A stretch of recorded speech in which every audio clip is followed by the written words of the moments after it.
Estamos de volta! Você tava com saudade, né? Tava nada aqui do podcast e nós vamos hoje continuar aprendendo sobre celebração da disciplina. Hoje a gente vai fazer um resuminho para você também. Então vamos lá!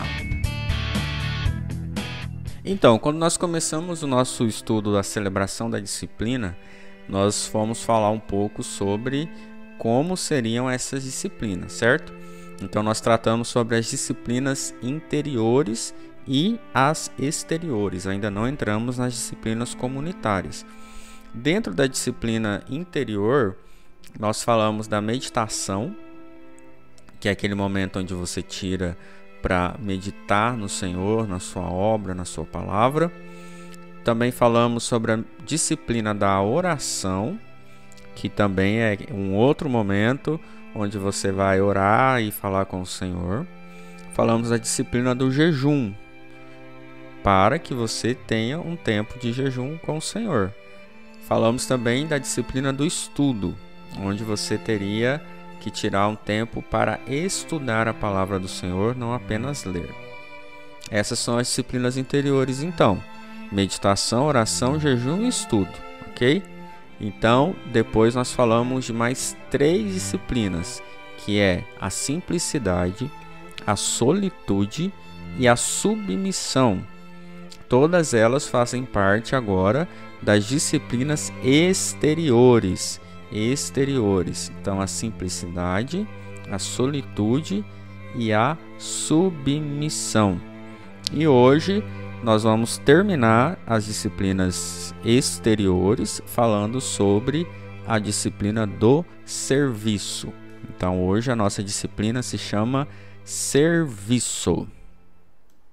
A disciplina do serviço, dentro das disciplinas exteriores, com certeza é uma das mais vistas, é uma das mais notadas pelas pessoas, porque assim como Jesus nos ensina que nós devemos nos submeter, automaticamente ele nos ensina também sobre o serviço. Então a submissão, vocês estão vendo que é uma crescente esse livro? A gente começa lá com as nossas disciplinas interiores, com a meditação, a oração, o estudo, o jejum, e a gente vai passar para a solitude, a simplicidade, a submissão, que nos leva a servir. E servir é algo que está no coração de Jesus. Jesus, ele é o exemplo de servo. A toalha, aquela toalha de Jesus amarrada na sua cintura, é o símbolo do serviço. Até o autor diz isso, que a cruz é o símbolo da submissão e a toalha é o símbolo do serviço. Então Jesus, ele sabia que era importante nesse reino de ponta cabeça, nesse reino ao contrário, onde o rei serve, era importante não só ele falar do serviço, não só ele mostrar que o serviço era importante, mas ele, com a sua própria vida em serviço, servindo uns aos outros, servindo os seus discípulos, servindo a sua família, a sua vida, ela era uma vida de serviço, de submissão e de serviço. Então, meu irmão, o serviço, ele faz parte, precisa fazer parte das nossas disciplinas espirituais. Se você não serve ao Senhor, com certeza você precisa experimentar. E a sua vida não estará completa. Sua vida espiritual, sua vida em Cristo não estará completa se você não servir. Sabia disso? Porque o serviço faz parte da essência de Jesus. Então, se nós somos cristãos, o serviço precisa fazer parte também da nossa essência. Jesus fala sobre isso em João 13, versos 14 e 15, que ele diz: Pois bem, se eu, sendo o Senhor e Mestre de vocês, lavei os pés, vocês também devem lavar os pés uns dos outros. E eu lhes dei o exemplo para que vocês façam o que eu fiz. A gente sabe que lavar os pés hoje em dia de alguém é coisa simples, porque a gente usa tênis o dia inteiro, a gente anda no asfalto ou de carro, mas naquele tempo, nos tempos de Jesus, eles andavam, e a gente sabe disso, muito de a pé, não tinha asfalto, era poeira, era cocô de animal pela estrada, enfim. Os pés deles não estavam aquela belezura toda não, né? Então, lavar os pés era um ato para os escravos, para os servos menos favorecidos da casa. Então Jesus ele toma essa figura e ele lava os pés como um exemplo de que nós deveríamos fazer o mesmo, perdão. Ou seja, no serviço a gente vai experimentar pequenas mortes. Até o autor diz isso, o nosso querido Richard Foster. Ele fala assim: no serviço, porém, precisamos experimentar as diversas pequenas mortes que ocorrem quando vamos além de nós mesmos. O serviço nos leva para o secular, o comum, o trivial. Então, assim, na disciplina do serviço, diz ele que é uma liberdade que nós conquistamos. O serviço nos desobriga de participar de jogos desse mundo, como promoção e autoridade. Então, a gente é eliminado da nossa necessidade, o desejo de termos uma promoção ou uma autoridade. Simplesmente nós assumimos o papel de servo e vivemos dessa forma. Então, Jesus ele rejeita totalmente os sistemas hierárquicos dos seus dias e promove de uma forma esplêndida assim o serviço em humildade. O autor ele vai colocar para nós o serviço farisaico versus o serviço verdadeiro. Isso aqui é bem importante a gente pensar, e eu vou praticamente ler o que ele escreve, porque eu não queria passar batido por isso. Olha só o que ele fala: para que o serviço verdadeiro seja compreendido e praticado, é preciso mostrar com clareza em que ele difere do serviço farisaico. Então ele vai começar a fazer essas comparações entre o serviço verdadeiro, aquilo que Jesus estabelece, e o serviço farisaico. Então, o serviço farisaico ele é o que é movido pelo esforço humano. Depende de imensas quantidades de energia, de planejamento, de como que as coisas vão acontecer. Já o serviço verdadeiro, ele se origina no relacionamento com Deus, no profundo do nosso íntimo.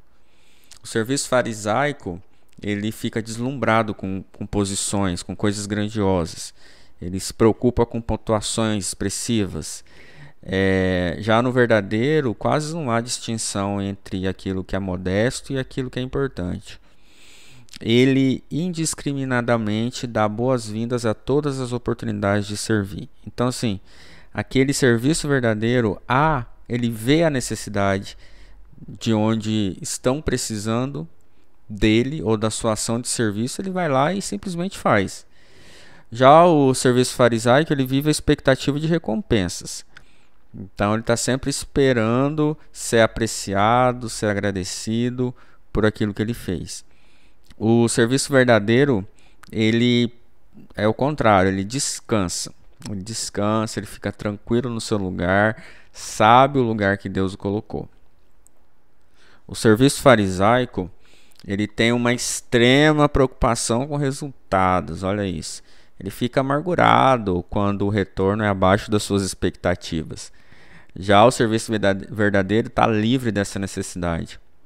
O serviço farisaico escolhe a quem servir e como servir. Já o serviço verdadeiro não escolhe isso, mas o farisaico sim. O serviço farisaico, ele é afetado por humores e caprichos, só pode servir quando ele tem desejo de servir. Até usa assim: eu estou sendo movido pelo Espírito Santo para servir. Já o serviço verdadeiro ministra com simplicidade, de modo fiel. O serviço farisaico é temporário, só observa o serviço em si realizado. Acabou aquilo ali, acabou para ele o servir. Já aquele que serve verdadeiramente, ele serve como um estilo de vida. Os seus atos, seus padrões, eles são baseados nisso, assim como Jesus. O serviço farisaico, ele é insensível. Ele insiste em satisfazer uma necessidade, mesmo quando essa intervenção é destrutiva. o serviço verdadeiro, ele se abstém da mesma liberdade que é prestada. Olha só, o serviço farisaico ele causa rachaduras na comunidade, na igreja. Já o serviço verdadeiro ele edifica a igreja, ele edifica a comunidade, ele atrai, ele ajunta, ele cura, ele edifica. Nossa, é muito importante a gente ver essa diferença e a gente pensar, será que eu estou servindo com amor? Será que eu estou servindo com a essência que Jesus queria que eu servisse? Então, precisamos olhar para isso ao servir ao Senhor. Em 1 João, capítulo 2, verso 16, diz: Pois tudo que há no mundo, a cobiça da carne, a cobiça dos olhos e a ostentação dos bens não provém do Pai, mas do mundo. Servir com humildade. Aí está um ponto bem complexo e uma linha bem tênue na nossa vida de servir. Porque entre todas as disciplinas espirituais, o serviço é que mais tende a promover o desenvolvimento da humildade. Ocorre uma mudança em nosso espírito quando nos propomos a seguir um curso de ação escolhido conscientemente, diz o autor, que valoriza o aspecto positivo das pessoas e que normalmente é realizado longe dos holofotes. Se a carne fica contrariada por causa do serviço, ela protesta aos berros por não chamar atenção. Ela se contorce em busca de honra e maquinará meios sutis. Se nos recusarmos resolutamente a ceder ao desejo ardente da carne, então estaremos crucificando. Basicamente, o autor está dizendo: ei, se você quer servir em humildade, se coloque nesse lugar atrás, sem holofotes, e deixe a sua carne ser crucificada. Porque é muito fácil nós queremos servir e por trás desse desejo de servir, a motivação que nos leva a servir não é simplesmente o exemplo de Jesus, mas a motivação que pode nos levar a servir é o nosso ego, é nos mostrar, é que as pessoas vejam o que eu faço. Então isso é perigoso. Por isso o serviço nos leva à humildade, porque ele trabalha em nós esse lugar de humildade, de humilhação, porque o servir ele vai muito além do que aparecer. Tem pessoas que vão servir, seja no seu trabalho, seja na sua família, ou seja na igreja, mas eles não vão ser o centro da atenção. Eles vão servir diante do propósito que Deus os chamou. Automaticamente, quando nós servimos, a gente vai ser notado. Talvez a sua forma de servir vai te colocar, sim, sob os holofotes. Mas não é essa a nossa motivação. Tá aí o X da questão. A motivação. A nossa motivação em servir é porque o Senhor Jesus nos ensinou com seu exemplo de servo humilde. E assim deve ser a nossa vida. Uma servidão em humildade.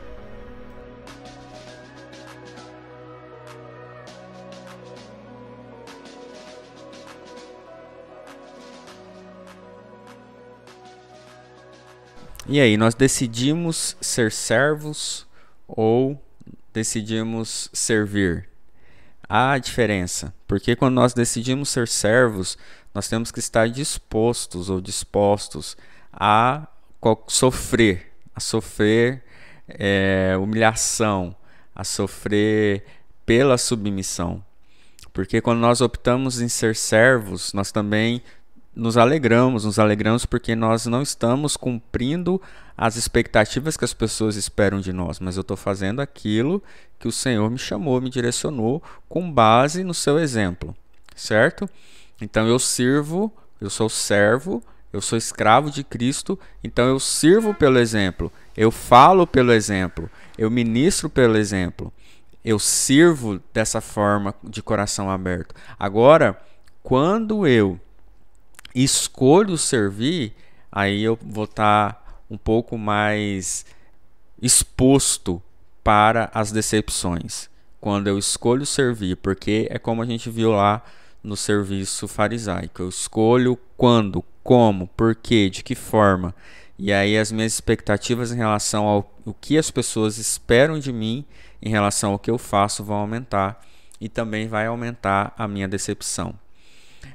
O autor diz o seguinte: acima de todas as graças e dádivas do Espírito Santo que Cristo concede a seus amigos, está a de conquistar a si mesmo e de suportar voluntariamente sofrimentos, insultos, humilhações e provações por amor a Cristo. Enfatizar, falar sobre que o serviço começa dentro da gente, que ser servo começa dentro da gente, é necessário, porque a motivação certa está ali. Porém, entretanto, não para aí. Não basta somente você saber, não, beleza, eu sou servo.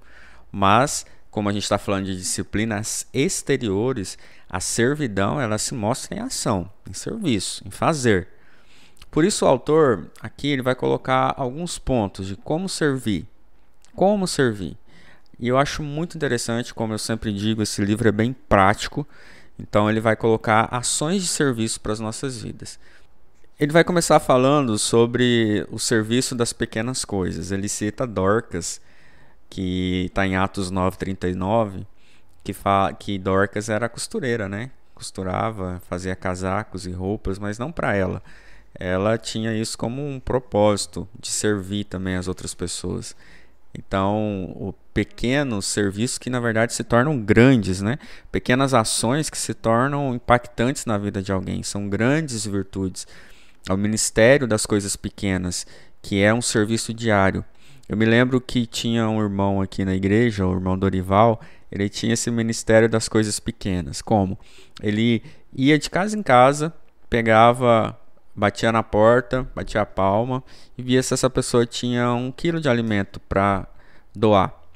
E aí ele começava pelos irmãos da igreja. E ele pegava esse 1 quilo, quilo por quilo, um pouquinho por cada dia e montava uma cesta básica. Esse era o ministério dele. Ele amava fazer isso. Parecia ser pequeno. Você dava para ele 1 quilo de macarrão, 1 quilo de arroz, de feijão, mas era algo que impactava muito a vida das pessoas. Coisas pequenas que você faz, coisas pequenas que você começa a servir. A gente pensa muito grande às vezes, eu quero um ministério grande, mas o Senhor começa pequeno. Quem começa grande é monstro. Nós começamos aos poucos e assim o Senhor vai também trabalhando no seu coração. Então existe esse serviço das coisas pequenas. O autor também fala do serviço de proteger a reputação alheia. É algo muito necessário caso queiramos ser poupados da maledicência. Ele cita Tito 3:2, que fala para nós não caluniarmos ninguém. Então nós também não devemos nos juntar a conversas caluniosas. Então o autor fala desse serviço que nós temos de proteger o outro, de proteger as pessoas, de proteger o meu irmão, de proteger as minhas lideranças, de proteger aqueles que eu cuido, para que não caiamos em calúnias, em mentiras, em fofocas.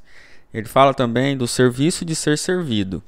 Você se lembra quando Jesus começou a lavar os pés dos discípulos e Pedro se recusa? Tem gente que não gosta de ser servido.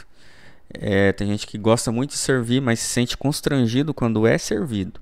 Então, dentro do reino de Deus, nós precisamos permitir que alguém nos sirva. Isso também é um ato de submissão. Também é um ato de reconhecimento da autoridade de alguém exercida sobre nós. Então, nós devemos ser servidos. Nós devemos procurar alguém quando eu preciso ajuda. Isso é ser servido. A gente que passa as suas crises sozinhas, suas crises emocionais, espirituais, no seu relacionamento, e não falam, não procuram ajuda, ou seja, não procuram ser servidos por alguém que possa instruí-lo. Então, isso mostra orgulho. Então, nós precisamos, sim, nos submeter às lideranças que Deus tem estabelecido sobre nós, ou seja, ser servido, procure ajuda. Existe o serviço da gentileza comum, o autor coloca, que são atos de compaixão, com dias difíceis nas nossas épocas, na nossa época, é necessário, porém, que nunca se desprezem os rituais de relacionamento que fazem toda a diferença na nossa cultura, né? Devemos ser amáveis e mostrar esse amor, sempre com mansidão para com todos, diz Tito 3:2. Então nós precisamos de atos de gentileza. Nós precisamos ser sinceros nesses atos de gentileza, não ser hipócritas, mas perguntar: e aí, como vai você? Porque nós costumamos dizer: como vai? Tudo bem? E aquele que pergunta não está muito afim de saber se o outro está tudo bem. E o que responde também não está muito afim de responder se está tudo bem ou não. Entende? Então, esses atos de gentileza fazem eu olhar nos olhos de alguém e dizer: e aí, tudo bem? Tudo bem mesmo? Como foi o seu dia? Como você está? Eu posso te ajudar em alguma coisa? Eu posso te dar um abraço? E vice-versa. Então nós precisamos desses tipos de atos na nossa vida, de sinceridade.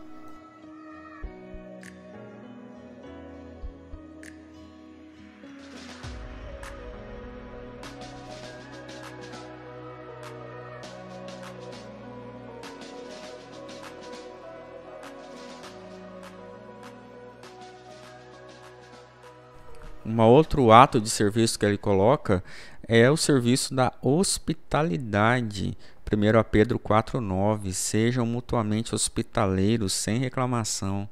Existe hoje uma necessidade tremenda dessa atitude de servir em hospitalidade. Tem pessoas que têm esse dom de serem hospitaleiros, mas mesmo não tendo o dom, nós precisamos buscar isso, nos esforçar para servir em hospitalidade.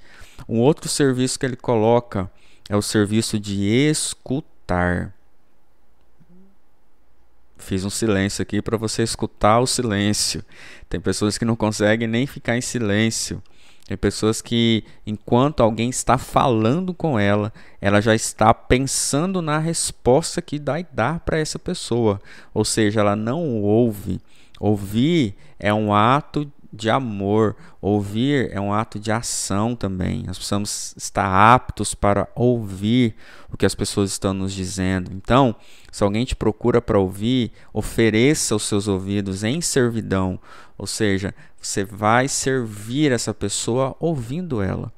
E esse ato de ouvir é muito importante. Saber ouvir é muito importante. Nós precisamos saber ouvir, olhar, dar tempo para as pessoas falarem. Você não precisa ter resposta para tudo em todo momento, não. Você precisa ouvir. E nesse ato de servir em ouvir, o Senhor vai te dar a palavra certa no momento certo. Então, calma, ouça primeiro, depois você responde. Uma outra disciplina que o nosso querido autor Richard Foster coloca é o serviço de carregar as cargas uns dos outros. Olha só, levem os fardos uns dos outros, fardos pesados uns dos outros, e assim vocês irão cumprir a lei de Cristo. Isso está em Gálatas, capítulo 6, verso 2. Ou seja, nós precisamos ajudar uns aos outros nas suas dores, nos seus sofrimentos, né? Chorar com os que choram, estar ao lado dessas pessoas. E Jesus diz que o meu jugo é suave, o meu fardo é leve. Então nós auxiliamos essas pessoas a levarem o seu fardo até Cristo. E por fim, existe o serviço de compartilhar as palavras de vida. E isso na verdade é o ID de Jesus para nossas vidas, né? Mateus 28, 19, 20 diz isso. Então nós precisamos servir as pessoas, servir ao mundo com esse ato de compartilhar as palavras de vida, o evangelho, ou uma palavra que alguém está precisando naquele momento. O autor diz que, evidentemente, proclamar essas palavras uns aos outros é de dar medo. O fato de Deus falar conosco não é garantia de que entendemos corretamente a mensagem. Frequentemente mesclamos nossas palavras com o que Deus nos diz. Da mesma boca procedem bênção e maldição. Realidades como essa nos diminuem e nos lançam numa profunda dependência de Deus. No entanto, não podemos recuar desse serviço, pois é desesperadamente necessário hoje. O Cristo acena para nós com o ministério da toalha. E esse ministério que brota dos recessos do nosso coração é vida, é alegria e é paz. Talvez você queira começar ensaiando uma oração que muitos fazem. Comece o dia orando assim: Senhor Jesus, da mesma forma, da forma que te agradar, envia hoje a mim alguém a quem eu possa servir. Essas são as ações de serviço que nós precisamos ter. Nós falamos aí de algumas, mas claro, existem muitas outras que você pode fazer, você deve fazer, e que você possa praticar isso na sua casa, no seu grupo doce, na igreja, no seu trabalho, que nós possamos ter essa disciplina do serviço bem claras e bem arraigadas na nossa vida cristã. Que você possa ter aprendido, assim como eu, a servir ao Senhor. Como é bom servir ao Senhor, querido. Que você possa servi-lo de todo o seu coração. Que Deus abençoe sua vida e até o próximo podcast do Bíblia em Foco, querendo Deus. Até lá!